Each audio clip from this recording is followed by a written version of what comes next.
Anthony Joshua versus Daniel Dubois for the IBF heavyweight title, Wembley Stadium. 80,000 tickets have been sold already. His Excellency wants it to be a record, 100,000 people in there. They'll get to it. Remember, we're so far away from it. We're ages away. People have not even seen the face-off yet. The clip's gone viral. Wait till they see the full thing. I think this one will sell out quite easily, and it's good as well. It shows the appetite for big-time boxing in this country. If you put the right fight cards together, people will turn up. What is interesting, and you touched on it there as well, Gareth, briefly. If you would have told me that AJ is going to fight someone, it's going to be for a heavyweight title, it's going to be Wembley Stadium, it's going to be a Frank Warren fighter, I would have said 1 gazillion % he's fighting Tyson Fury. Like, of course, it has to be Tyson Fury, surely. And it's not, it's Daniel Dubois. So let's spend a couple of minutes giving Dubois some plaudits. I mean, he's sort of come back and rise in the last couple of years under Don Charles has been fantastic to watch. The Jarrell Miller performance, a few rounds against Alexander Usyk, and the win against Hrgović. I mean, he deserves where he is right now. He's had a big U-turn on his career. Big year. If you think it was last August that he fought Usyk in Poland. Wow. Yeah. Wow. Yeah, it was, wasn't it? Jeez. So that feels ages ago. I know. So in 10 months, I hope I'm not imagining. No, you are correct. No, you are right. It was August. It was August. So in 10 months, before the Saudi Arabian deal was put together and Usyk defended his whatever it was at the time, the WBA. Was he WBA mandatory at the time? Something like that? It was his WBA mandatory, yeah. Yeah. And Daniel Dubois, I think, was a low blow, borderline low blow anyway, on the day. But I thought Usyk milked it in that fight. Since that fight, he learned from that. Don Charles was with him there. He benefited from the Saudi Arabian investment. He put in a fantastic performance against Jarrell Miller. He looked phenomenal mentally after the loss to Joe Joyce, and he's come back from all of that. For me, he's just the Hrgović fight. He showed he's got real grit and determination. He also exposed the fact he can't be hit heavily early on. He mustn't be hit heavily early on by Anthony Joshua, who I think may expose that about him, but he'll fight in a different way. But yes, you do have to give him his plaudits. He did earn that IBF strap, the mandatory strap, and the interim title, and he's benefited from the fact that the rules have been applied by the International Boxing Federation based in the US, Darryl Peebles, the president, and they've given him the belt. And Usyk has presented, even though I'm sure he was going to be stripped anyway. So it's a brilliant situation for him. And speaking to him last Wednesday, obviously, he'd just flown in he'd been dragged back from holiday in Brazil. He was exhausted as well. But like you say, he showed a readiness for the fight. He does believe in himself. I'm not sure he gets the better of Anthony Joshua, but Joshua's a big favourite, I think, to win. I think he's to win the fight in the first half. All right. On that note, let's hear from his promoter, Frank Warren. This is what he had to say about Daniel Dubois and the high level that he's fought at such a young age. He was 18 when he turned pro. He's 26 now. And if you look at his resume, the guys that he's fought, I don't think as many guys of his age have fought at such high level. And this for him is a big moment. He's now the IBF champion because he won the interim title against Filip Hrgović, who was undefeated, and they've elevated him now to their full champion because Usyk wasn't in a position to defend his IBF version of the title. So we've got a cracking fight, irrespective of titles, a cracking fight between him and AJ. And I think it's going to be a real great quality, classic British fight, all British fight. I think we're going to get a fantastic fight between the two of them. Frank Warren there speaking about, and he's correct, right? I mean, look at the fights that Daniel Dubois has had at such a young age. He's only 26, and you think of the Joe Joyce fight, and say what you want about Trevor Bryan, but that experience of going to America and fighting on a Don King card, the Kevin Arena fight, Alexander Usyk, Hrgović, Miller, now AJ, that's a lot crammed in to such a young career. And he's going to need all that experience come September 21st, because AJ has sort of been there, done that, worn the T-shirt, and wants to become heavyweight world champion again for the third time. Yeah, and I think Frank Warren's very important to him, as is Don Charles, as is his dad Stan. They're all very, very important figures. He's still a very young man in lots of ways, I find. Listen, they're all young men. We're all getting older, and the fighters get younger. Of course they do. It is a young man's sport.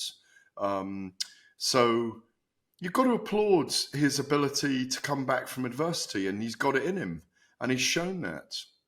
When it's interesting you mentioned Kevin Lorena there. Obviously, that was on the Tyson Fury. I think it was Tyson Fury, Dillian White, wasn't it? Yeah. At Wembley. I think it was at Wembley. Was it Wembley? Or it might have been Tyson Fury, Derek Chisora. Whichever one it was on now. We were there, obviously. He really looked like he was struggling against Kevin Lorena, but he recovered that fight that night. He's got powers of recovery. He's got the ability to redeem himself. And, imagine on September the 21st, around 11 o'clock at night, 10:30, 11:15, we may be celebrating Daniel Dubois as the IBF champion.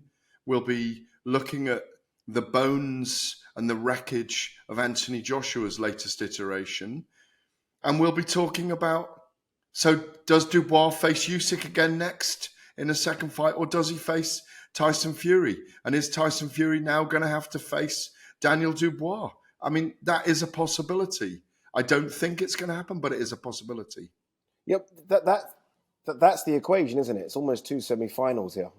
There's AJ versus Dubois, and then there's obviously the Fury versus Usyk. Now, from my standpoint, I want to see Fury versus AJ. That's the one.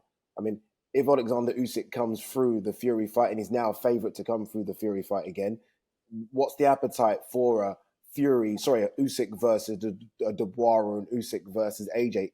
Is there the appetite to see those fights again? Yeah, of course there is. Okay. Of course there is. If Joshua pummels Daniel Dubois, and Usyk has a tough 12-rounder again against Tyson Fury, Joshua will go into that fight with more chance than he's ever had before of beating Usyk. Ben Davison, his current trainer, believes that he could put Joshua in with Usyk for a third time and give him an opportunity to beat Usyk.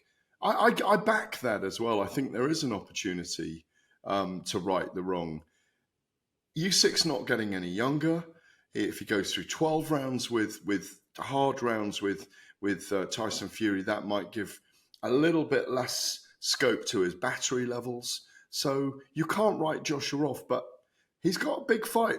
There's definitely jeopardy in this fight. It's very, very exciting contest. They're both very explosive. You cannot see it going 12 rounds. They aren't going to stand off each other unless something goes wrong, because those two guys ought not to stand off each other. They're both very dangerous finishers with a lot of power. And I think they'll both be looking for an opening to create the knockout. Yeah, I think it's a fascinating fight. I really do. I mean, for those that are saying it's an AJ win easily. I mean, again, I will tell you this. You look at who AJ's fought in his last three fights, which have been Francis Ngannou, Otto Vodden, and Helenius. You look at who Daniel Dubois has fought.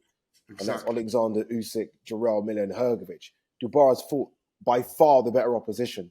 We said it earlier, Eddie. He's got momentum. He's got momentum. You couldn't believe it was last August he was challenging for the world title. Crazy. You know? It's crazy. What he's done, as you say, in less than 10 months now is insane. What a year.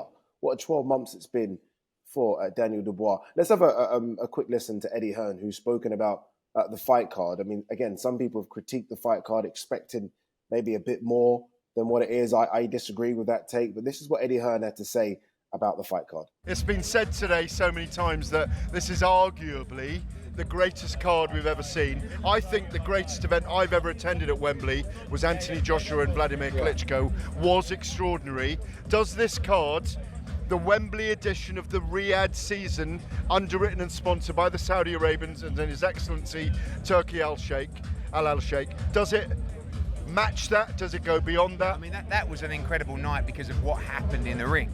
Yeah. It was nowhere near the quality in terms of the whole card here. I mean, every undercard fight you're seeing is a main event Saturday night, fight night show. So the drama on the night will tell us if it goes down in history. When you look at it on paper, I think it's the best card we've ever seen. Eddie Hearn there talking about this and saying it's arguably the best card that we've seen in the UK. As he was talking, I did bring up very quickly, because my mind completely forgot about the AJ versus Vladimir Klitschko fight card. And this is what was on that fight card. So it was AJ, obviously Klitschko as the main event. Scott Quigg versus Virial Simeon. Luke Campbell versus Darlise Perez. Katie Taylor was on there against Nina Minke. And Joe Cordina at the time, obviously a young Joe Cordina, versus Sergey Vib. That fight card isn't as good as the one we've got coming up September 21st.